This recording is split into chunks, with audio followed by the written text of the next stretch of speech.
Welcome to Better Sex, where you get the information and inspiration to create and enjoy your best possible sex life. Join your host, sex therapist Krista St-Germain, as she brings you expert guests, helpful tips, knowledge, and strategies to improve your intimate relationships.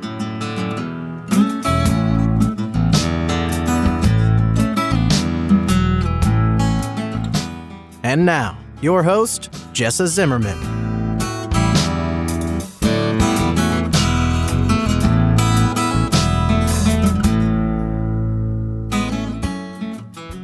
Hey, welcome back. It's another episode of the Better Sex Podcast. This is Jessa here to welcome you, and thank you for tuning in and spending the time with me. I know there are more and more choices all the time, so I appreciate you being here. Today's episode is talking about sex after loss.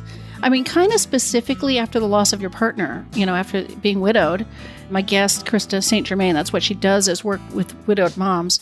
But it's really a conversation that's bigger than that, too, because it's really about how does sex fit in with grieving at all, right? It doesn't have to be one of the biggest losses you can have, the death of your partner, but really any loss, anything could throw you into grieving and different size things. I mean, there's no judgment. People grieve differently. So what other people might perceive as a small loss could feel like a big loss to you. But anyway, when you're grieving, how do you discern your needs and wants? How do you decide when you'd like to have sex or when you don't? How do you make those kinds of decisions in a way that is empowering and not fall prey to all the myths that exist? That's what Krista is going to take apart in this episode, is so many of the myths that we have about both grieving and about sex that come together to basically end up just making people feel bad and ashamed and doubt themselves. So that's what we're going to dive into, and I hope you get a ton out of it.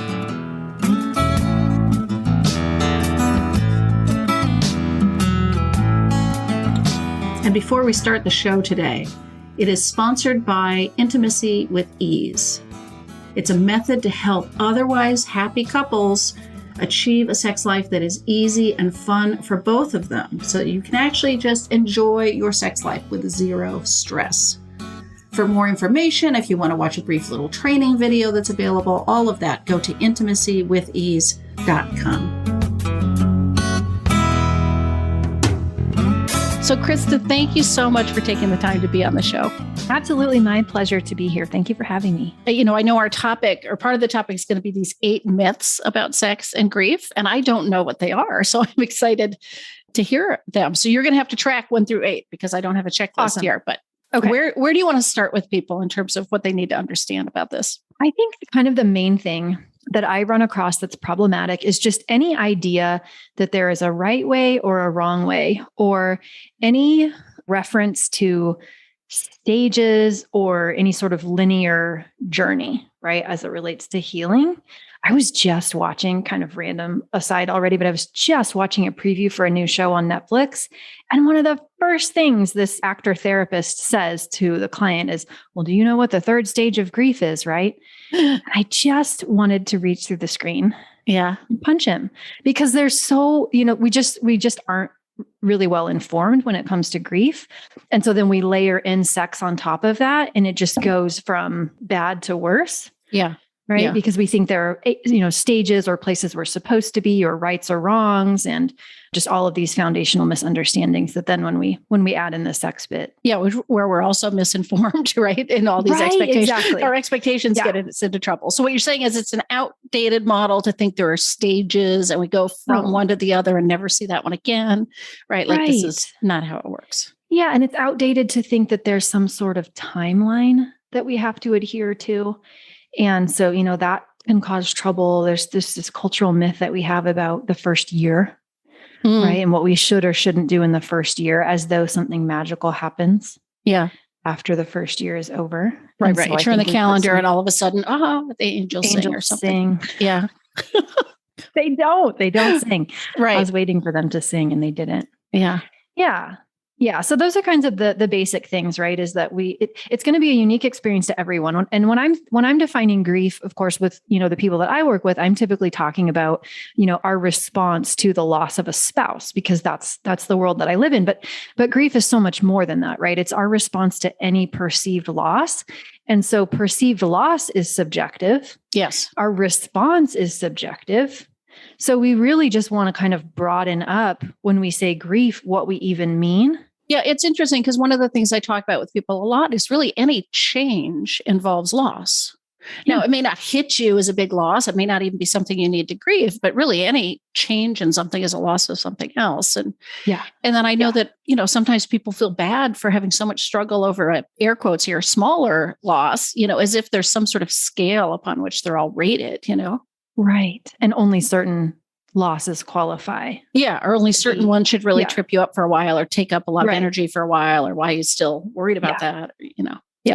Yeah. So if we understand that grief is something that never really ends, right? It's just, we have a natural response to a perceived loss. And because that loss is not something we can ever change, then we will always have a response to it. And over time, we can change our response, right? We can adapt that life experience and kind of weave it into the fabric of our lives such that it becomes integrated and no longer an obstacle to what we want, right? That's a foundational understanding, because if we think that grief has some sort of endpoint, that when we reach it, then again, the angels sing, or we get to the place where, okay, we're done now, that just doesn't happen. So not only are there no stages or timelines, but there also is no end to grief. Right. It's just, a part of our life experience. So. Well, now I'm wishing I had asked you about how you got into this personally and your personal experience and how it relates. So I don't know if you want to speak to that, or if you want to weave that in a little bit here and there as we get to the different myths and how they've manifested in your own life.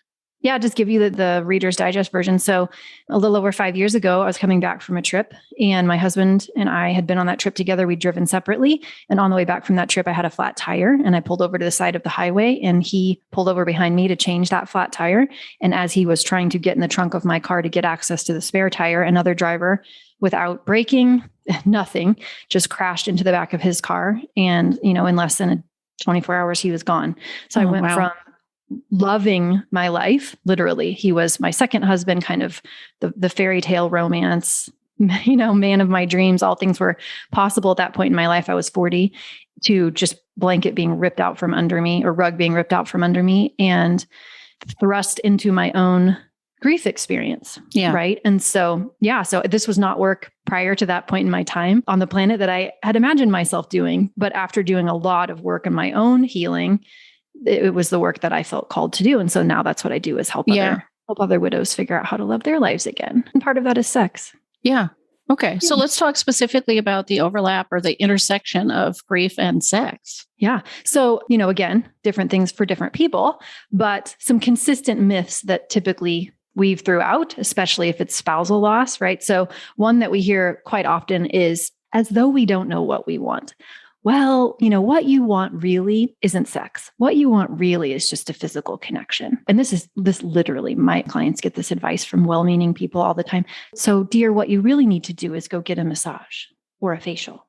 Wow. So people are watching widows or grieving people and thinking, don't do that. That can't possibly be good for you. You just need a massage. Well, not only can it not be good for you, but you can't be trusted to know what you want.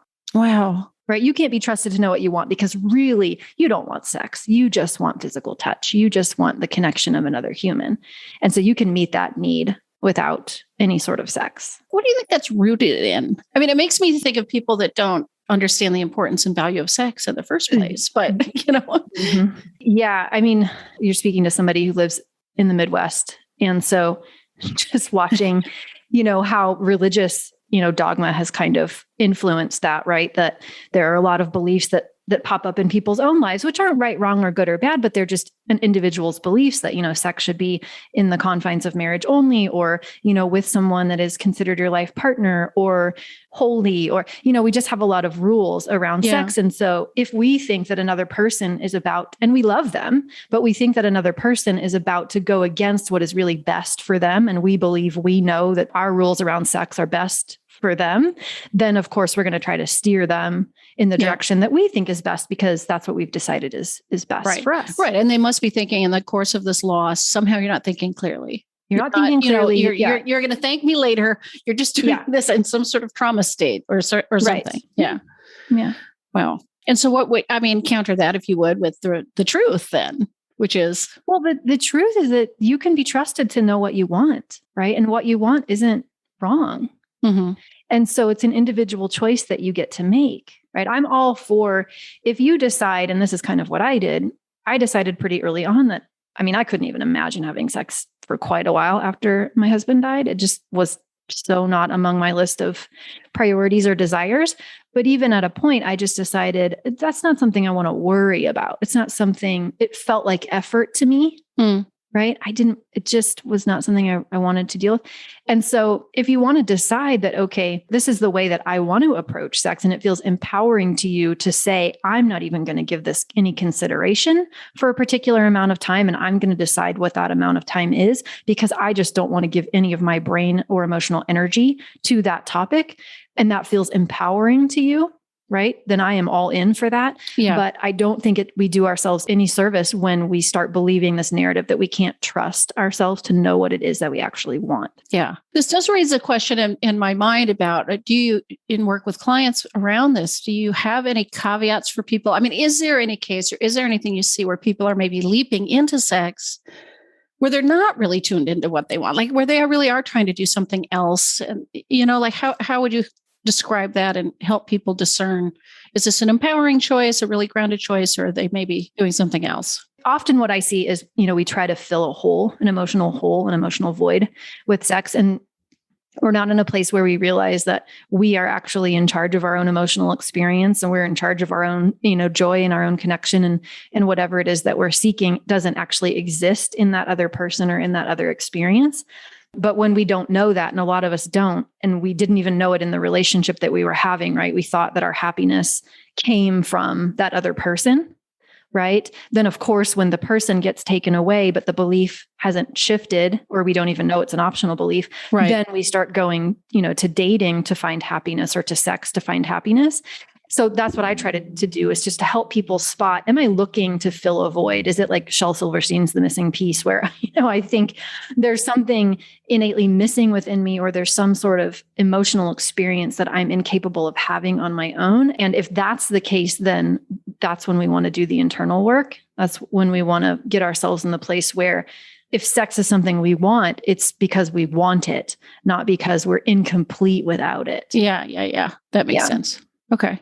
What's another myth that comes up? Well, kind of along the same vein, if you want sex, it's just because you're trying to escape your grief. Like, you can't be trusted. And so maybe you do value the connection, but it's because there's something wrong with the way that you're approaching grief, and you want to get away from it, which for some people really is true, right? Sometimes we are trying to escape a negative emotion with behaviors that are, numbing in nature, right? Or distracting in nature. And so you really have to do your own work there. It's not a blanket assumption, I think, that any of us should make, that sex after loss equals escape. But it's a good question to ask yourself, right? Yeah. Am I doing this because I want to escape? And do I like my reason? Because even wanting to escape is not right, wrong, or good, That's bad. what I was just going to ask. It's like, holy cow. So if I get in the hot bath, probably people no one's going to criticize me for that. Like I haven't had a loss like this, but I can imagine something about, I would like to live in some space where I can just feel good and happy and connected. There's something about living again, it would seem to me, tell me if I'm wrong, and that this would be one way to do that, so that even this wouldn't necessarily be a bad thing. Yeah. I just think we want to do it consciously. Yeah. Right. So if we're constantly going to gambling or shopping or something that's more obviously likely to create a net negative impact in our lives, right? So it's a little easier to see that those behaviors maybe aren't the ones that we ultimately want, because for most of us, we don't like the results that they're creating. But that's not necessarily true for sex. Right. Yeah. So if you're going to do it as a distraction, it's not bad. It's not always a distraction, and just do it consciously. Make that the choice that you want to make, because it aligns with the life that you want for yourself. Right. And that you're not having negative consequences or impact based on this behavior or this choice. Right. Right. Exactly. Okay. What else? just take me through all the myths. Yeah. Okay. So another one I see a lot of, and this can kind of come from outside of us, but can also come from our own beliefs, that wanting sex means that we didn't love our partners enough. Oh, yeah. Like this person should be irreplaceable.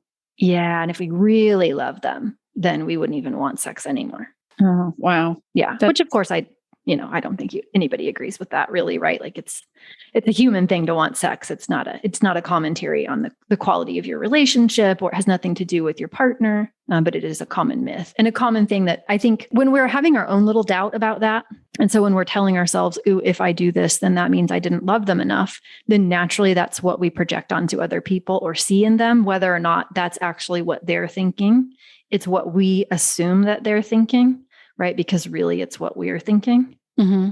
And so maybe that small town that you live in is judging you, or maybe, it's you seeing your own judgment in them. Right. And this seems to me go deeper than just sex. Like there could be a question of like betrayal. I mean, how can I even go on and love someone else, or how long, or the question of, is it okay to ever move on and live again? Like, I can't remember what culture is it in Greece where the widows wear black for the whole rest of their lives. And that's who they are forever.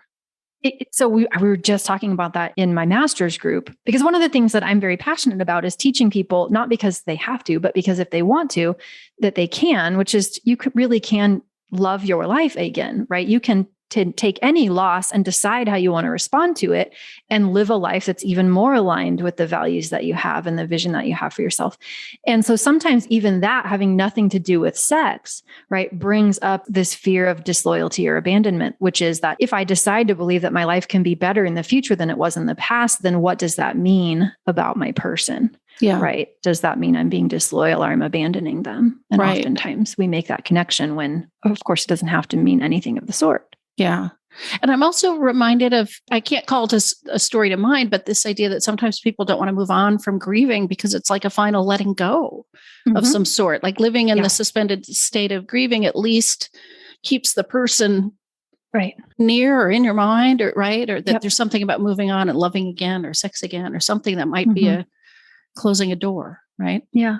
I'll see a lot of that, even with, sometimes it'll feel like a big kind of, I wanted to say mystery. That's the word I was looking for. Words, right. I can find them.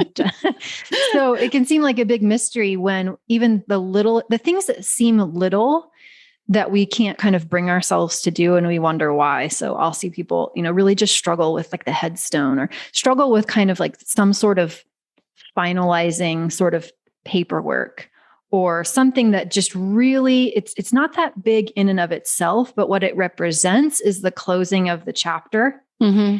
And we so desperately don't want that chapter to close, or don't want to face the emotions that we think are going to come along with that chapter closing. It's kind of the devil that we know.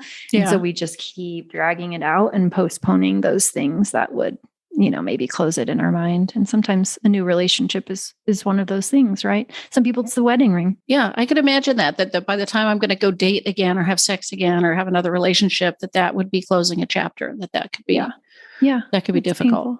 Mm-hmm. Yeah. Yeah. And then we also talked about, another one of the myths is related to this idea, first of all, that there's any sort of timelines around healing. So that a lot of people will say, well, wait until the first year. Sex is only appropriate after you've grieved for at least a year, which is ridiculous. Wow. Yeah. It's ridiculous. I mean, hey, you can set any timeline that you want to set, but again, nothing magical happens after a year. And I think we've really actually created something that kind of backfires for people, because what I often see is that if you abide by the idea that the first year is the worst, then what often happens is that you kind of grit or grip your way through the first year, and you don't really open yourself up to the emotions that you're having and the experience of grieving. And so you just kind of use willpower and tension to get through that first year. And so then as a result, often then the second year is experienced as much harder than the first year. Partly with this idea that you should have turned some corner and not having done the processing. Yeah. Right. But really what a lot of us do is, because we're just so intent on getting through the first year, is that we don't even open ourselves up to the emotions that, we're encountering as we go. We just resist, or we avoid, right? We busy ourselves, we distract ourselves. with the intention of just making it through that arbitrary timeline. And then on the other end of it is still all the same emotions that have waited for us. And, they kind of meet up with this misconception that it's supposed to be easier and it's not. And then, a lot of what I hear is like, what the actual, like this is not what I expected. And so if we could just get rid of that idea in general, I think it would be helpful for healing. And then also, sex, the rules there still apply. Nothing magical after the first year. No divine intervention or spontaneous healing. Right. Angels. And you're saying basically no timeline at all, whether it's a week, a month, a year, a decade. I never see a value in that ever. I really don't. I see a value in, if you aren't able to function with your grief, right? If it is impairing your ability to lead the quality of the life that you want, then by all means, we want to be advocating for our own mental well-being, and we want to be seeking help, and we want to be figuring out what's in our way so that we can work through it. But when we just judge ourselves and tell ourselves that we should be somewhere other than where we are, that just makes us feel doubt and shame. And that actually prevents us from advocating for our own mental well-being. So I don't find any sort of judgments about time at all helpful. And I'll see women who are a decade or more outside of a loss and really hold up in isolation because of their thoughts about how they should have made progress already. And then they will decide that they're lost causes, right? And they will decide that they don't belong anywhere because of the amount of time that's passed. And so I find that the idea of time passing just really causes a lot more harm than good. Yeah.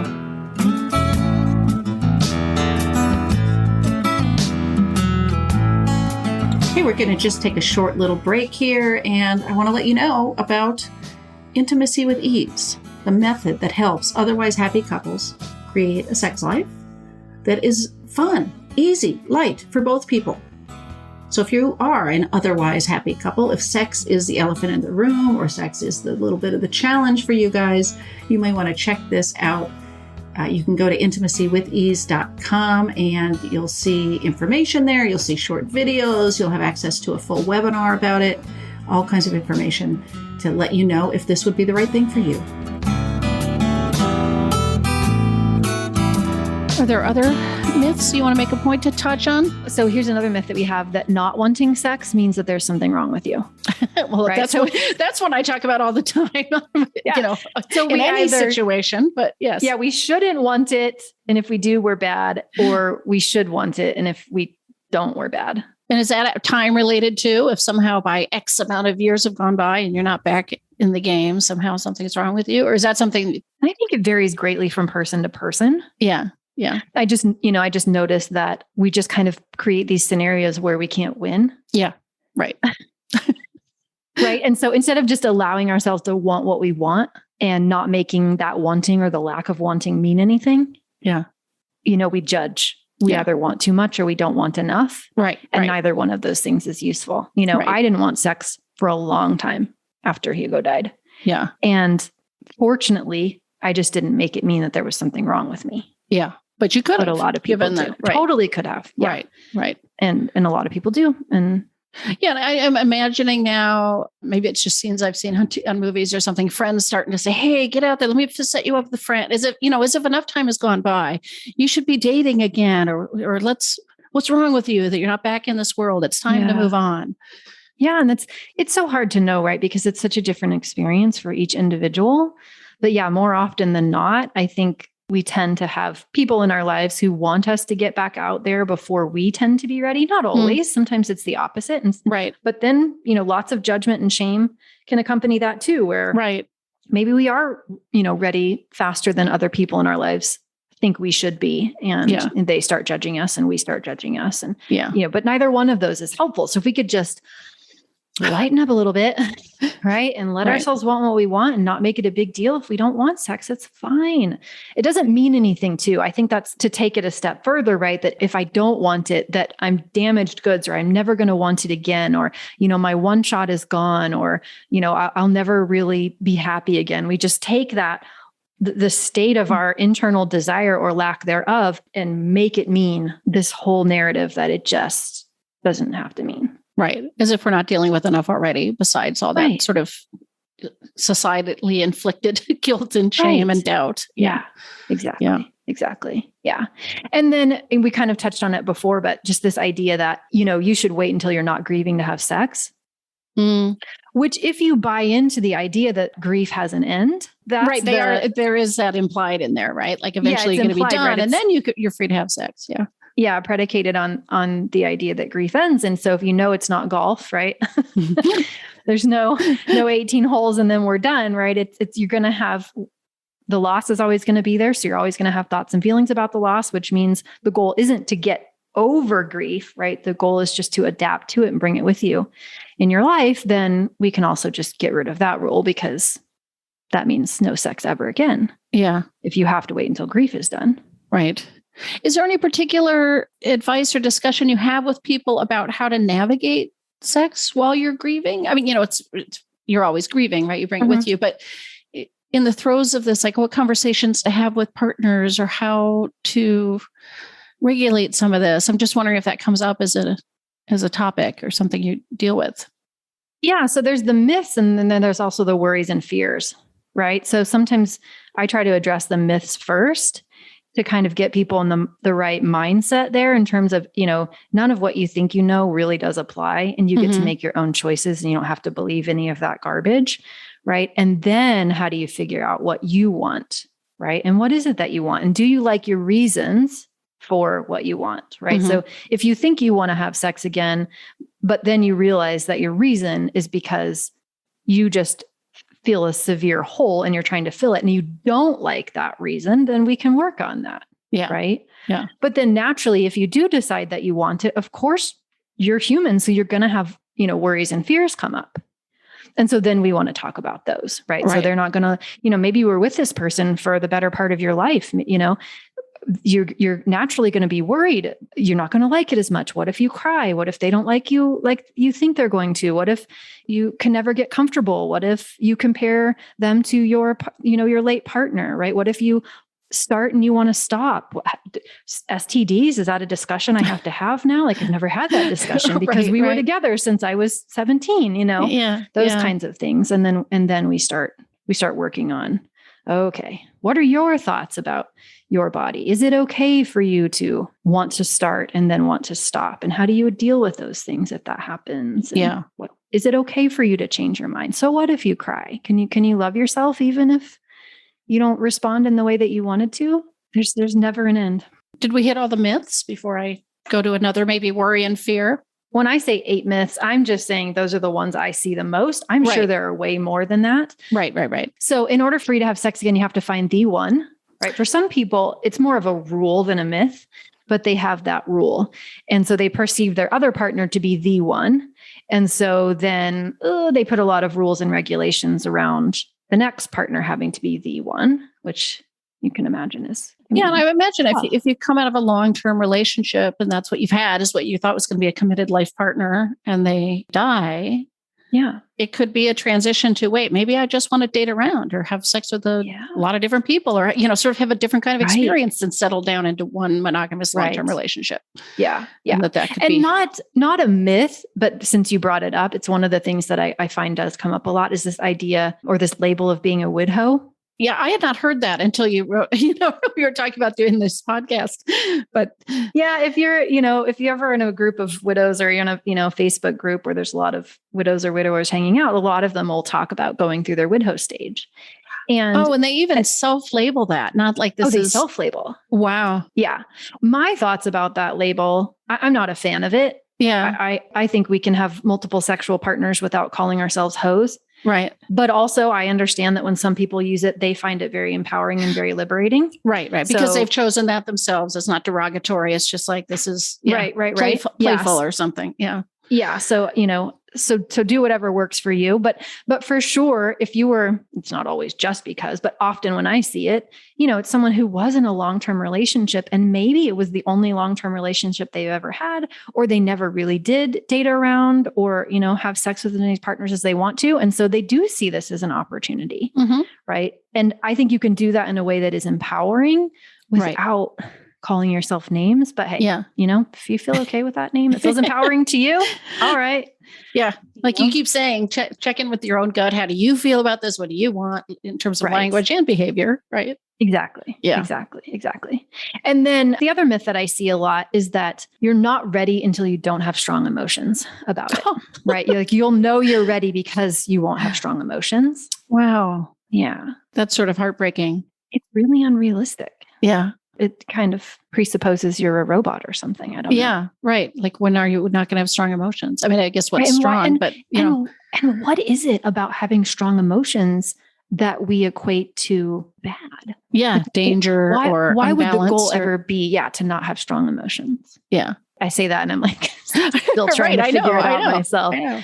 But as though we're just supposed to be kind of solid. I think we just need to give ourselves permission, for it to ebb and flow. And it's totally okay to be really interested and then decide that we're not, or to decide that we're not and then decide that we are, or, to be scared, to be anxious, to be confident, whatever it is, it's all okay. And it doesn't mean you aren't ready, and it doesn't mean you're stuck, and it doesn't mean anything other than you're human. Right. Yeah. Which strikes me as so much of this is, you're ready when, this is the right time to have sex again. And that, first of all, a lot of this is externally imposed. Mm-hmm. And arbitrary, Yeah. But even some of this about your internal state of emotions, it's like, no, this is all misguided. So, So just, I guess, sum this together a little bit. How do you talk to people about how they know that they're ready as an individual person? Yeah, it's an individual decision, right? So you can use it as an escaping sort of mechanism if you want, but just make sure you like your reason for that. Right. Know your reason, and like your reason. And decide to believe that you can trust yourself to know when you're ready. Yeah. That when you're ready has nothing to do with what your mother or sister or mother-in-law or anyone else in your world thinks, right? That you know when you're ready. Yeah. And the only person who knows is you, right? Yeah. And it doesn't mean that you're not nervous or scared or have some apprehension or worry or fear around it, right? But you're open to it. If I can get people in a place where they know that they can be kind to themselves on the other side of whatever decision that they've made, right? So let's say you do go into it and then later you decide it wasn't what you wanted. Can you be kind to yourself on the other side of that? Yeah. Yeah. That's the strongest and I think most empowering place to be, right? Is to say, listen, I can love myself as a flawed, imperfect human. I may not always do what it is that I wish in hindsight that I did, but on the other side of that, I'm not going to be mean to myself. Yeah, right. I'm going to learn from it. I'm going to figure out what worked for me there, what didn't, what's aligned with the life that I want. And I'm going to bring that lesson forward, and I'm not going to be unkind. Yeah. And then with that foundation of self-trust, we can have a whole different experience when we have sex again. Right. So talk a little bit about where people can find you, what you've got available in terms of resources. Or my favorite thing, as probably yours, is podcasting, right? So I have a podcast. I love podcasting too. It's called the Widowed Mom Podcast. And it is very niched, but I would say anyone who's interested in grief in general or post-traumatic growth might love the podcast. So you can definitely check that out. Or coachingwithkrista.com is my website. It has all my connections. I like Instagram, Facebook. I do a lot of Facebook Lives, do little trainings here and there. So they can connect with me there. But primarily what I do in terms of if somebody wanted to work with me is I work specifically with widowed moms, right? Yeah. I am specifically helping them love life again. And my hope is that the work that I do for them also flows into the rest of the world and helps other people who aren't widowed moms too, Of course it does. Yeah. Yeah. Not the least of which are their children, right? So truth, right? That I always tell people to watch. You probably feel this way too, just to watch the ripple effect of what you do when you're helping a person. And then you watch them either change in a way that role models something to their children or pass along a tangible skill that they've learned to their children. Oh, that's like the ultimate for me. Yeah, me too. Well, thank you so much for being on the show. I appreciate it. Totally my pleasure. Thank you for having me.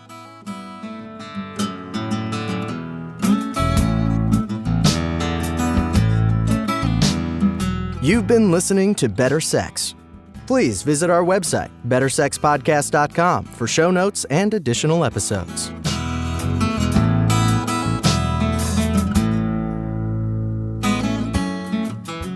And that's a wrap for today. I really hope you enjoyed the episode. If you are enjoying the podcast, if some of this material resonates with you and you would like to make a difference and make sure that this keeps coming out in the world once a week, ongoing, there are a couple things you could do to show your appreciation. The first would be to go to iTunes and rate and review the show.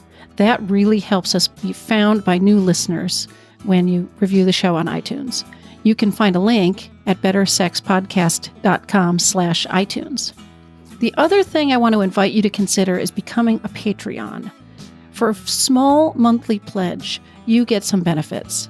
So for $2 a month, you get advance access to every single episode. For $5 a month, you get a chapter of my upcoming new book. And for $10 a month, I host quarterly get-to-know-you and question-and-answer chats over the web, and you get invited to that. I would love to have your membership in that, become part of the Better Sex family. You can find a link at bettersexpodcast.com/Patreon, which is Patreon. Again, thanks for listening. I'm glad you're here. Feel free to comment, ask questions, get in touch. I'd love to hear from listeners. Thanks.